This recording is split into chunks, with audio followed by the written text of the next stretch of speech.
tutti, che cosa dice la Bibbia sull'omosessualità?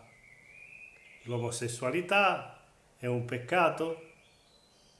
La risposta che segue presenta una comprensione biblica di una delicata questione di genere.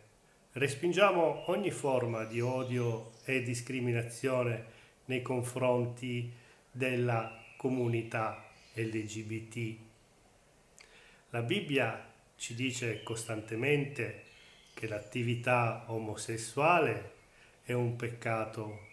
Genesi 19, 1, 13, Levitico 18, 22, Romani 1, 26, 27, 1 Corinzi 6, 9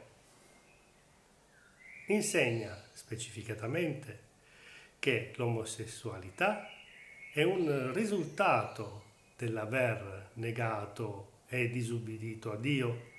Quando una persona persevera nel peccato e nell'incredulità, la Bibbia ci dice che Dio la abbandona a peccati ancora più malvagi e depravati, per mostrarle che la vita senza Dio è inutile e senza speranza. 1 Corinzi 6,9 afferma che né gli effeminati né i sodomiti erediteranno il regno di Dio. Dio non crea una persona con desideri omosessuali. La Bibbia ci dice che una persona diventa omosessuale a causa del peccato. Romani 1, 24, 27 e in definitiva per propria scelta. Una persona potrebbe nascere con una maggiore predisposizione all'omosessualità, così come alcuni nascono con la tendenza alla violenza e ad altri peccati.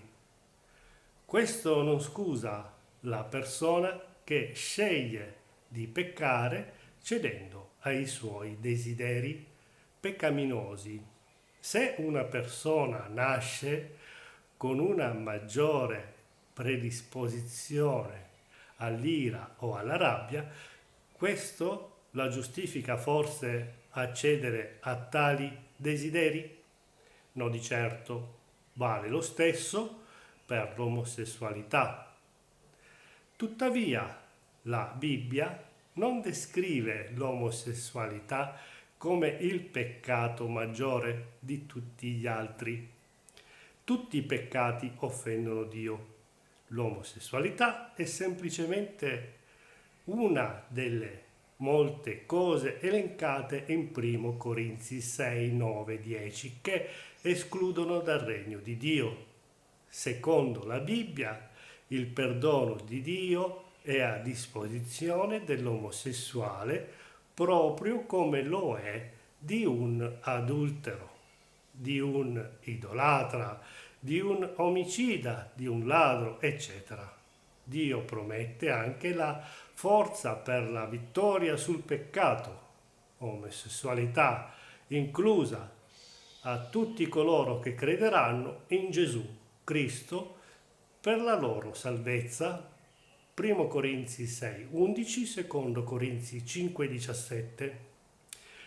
Vi ringrazio molto, cari fratelli, per avermi seguito e vi auguro una buona giornata. Arrivederci al prossimo video dove tratteremo di altri argomenti. Buona giornata.